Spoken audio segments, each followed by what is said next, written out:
Archange Michael canalisation de Rona Herman, novembre 2020 par 1. Une merveilleuse création, le vaisseau physique. Maître bien-aimé, alors que vous avancerez sur le chemin de l'allègement et de l'éclairement, vous arriverez à une meilleure compréhension de la loi cosmique et des fonctionnements de l'univers. Nous accueillons l'opportunité, profitant de l'occasion, pour vous donner une meilleure compréhension de certains des concepts de la création et de la complexité du vaisseau physique. Par conséquent, nous aimerions vous donner une explication en profondeur de la composition du corps éthérique et de son importance dans le processus d'ascension. Le corps éthérique ou toile éthérique, qui est constitué d'une substance beaucoup plus fine que le corps terrestre, correspond à la contrepartie invisible du corps physique. Le corps éthérique est composé de l'aura physique qui traduit votre état physique de santé grâce à des couleurs variées, tout autant qu'il en transmet les distorsions, ou leur manque, dans la trame de la toile éthérique. Les émotions de douleur, souffrance et ressentiment sont des formes pensées qui vous empêchent d'embrasser l'état de porteur de lumière et de devenir le porteur de lumière que vous êtes censé être. Le champ aurique est le champ de force électromagnétique invisible qui entoure le corps physique. Il amplifie l'énergie arrivant vers vous et rayonne des modèles vibrationnels de fréquence à partir de vous. L'aura du corps mental à l'intérieur de la toile éthérique est presque inexistante chez ceux qui sont piégés dans les restrictions de la troisième dimension et des niveaux inférieurs de la quatrième dimension, parce qu'ils voient le monde et les événements à travers un filtre d'illusions créés par leurs croyances, pensées et actions passées. Lorsque l'on vit dans un environnement de troisième-quatrième dimension, la force dominante au sein du corps émotionnel astral est le plan astral. Par conséquent, une grande majorité de personnes sont sous l'influence de leur personnalité de base et du corps de désir de l'ego, qui est composé des désirs ardents non satisfaits du passé, tout autant que des déséquilibres émotionnels et des sentiments d'être sans valeur et pas aimé. Une des phases les plus spectaculaires du processus d'ascension est de traverser les distorsions du système émotionnel de croyance de la conscience de masse pour aller dans la stabilité, la fraîcheur et l'harmonie des dimensions supérieures. N'oubliez jamais, la peur ôte votre puissance. Le système général de croyance de la conscience de masse est nourri par le mode de pensée négatif, hostile et une résistance à de nouveaux concepts et au changement. La majorité des masses est gelée dans une réalité de douleur et de souffrance, mais elle ne désire pas accueillir de nouvelles idées élargies, qui les soulageraient de leur prison de limitation qu'elles s'imposent elles-mêmes. Il est crucial que vous restiez fermement ancré et équilibré à l'intérieur de la gamme acceptée de dualité, tandis que vous fonctionnez à l'intérieur des phases finales de l'environnement de troisième dimension.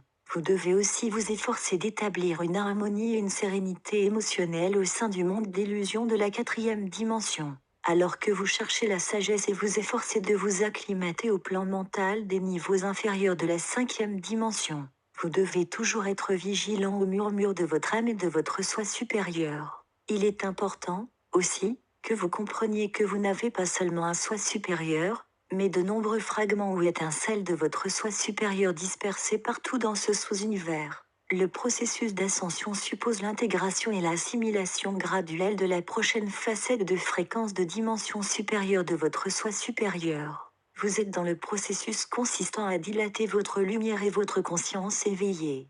Votre transformation vers la maîtrise de soi, et aussi le processus d'ascension, seront grandement accélérés une fois que vous aurez dilaté votre fils personnel de lumière vous reliant à la vie, un tube éthérique de lumière, qui est votre connexion essentielle à votre présence divine je suis.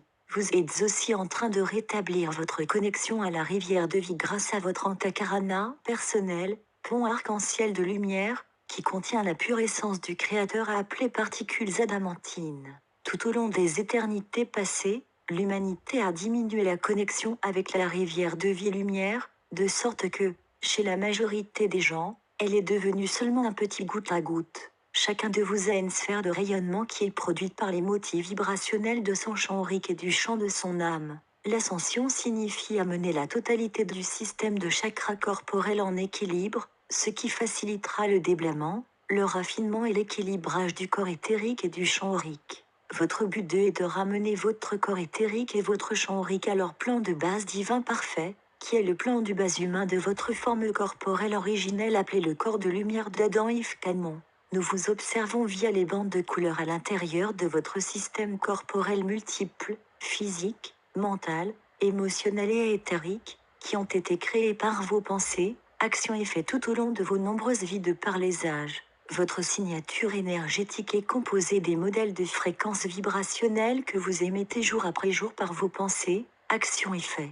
Votre signature énergétique peut varier grandement quand vous fonctionnez dans un environnement de troisième, quatrième dimension. Cependant, alors que vous progressez le long du chemin d'allègement et d'éclairement, votre signature énergétique devient plus harmonieuse et plus mélodieuse, et, pour finir, elle devient une partie de la signature permanente du champ de votre âme. L'avancement de votre âme est contrôlé par les fréquences du champ de votre âme et non par vos actions quotidiennes.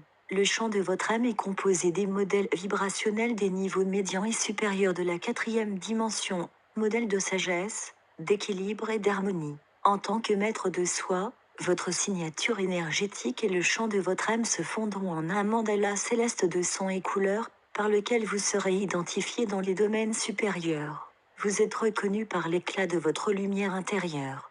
Plus vous incorporez d'essence de lumière dans votre vaisseau physique, plus votre aura flambera d'un vif éclat. Le Saint-Esprit ou votre soi mental supérieur et l'intelligence supérieure douée de discernement qui contrôle et régule les infusions de lumière et les dons de l'esprit qui vous sont alloués, selon votre niveau de veille spirituelle et vos besoins présents. Des grâces spéciales sont aussi contrôlées et répandues par votre saint soi mental qui est l'intermédiaire entre vous et votre présence. Je suis votre soi divin. La méditation aide à discipliner le mental inférieur et l'ego, de sorte que vous puissiez vous accorder consciemment aux songeries de votre esprit supérieur. Cela demande de la patience et de la discipline pour arrêter le bavardage du mental, norme pour ceux qui sont barrés dans l'accès à leur conscience supérieure. Nous vous encourageons à pratiquer la méditation active et passive. Un décret ou une affirmation est une prière douée de puissance. Elle devrait être une affirmation concise, positive, exprimée avec confiance et l'assurance qu'elle sera manifestée sous la forme qui convient au moment approprié. Retrouvez la deuxième partie de cette canalisation sur la vidéo suivante. Canalisation de Rena Herman, novembre 2020 par 2.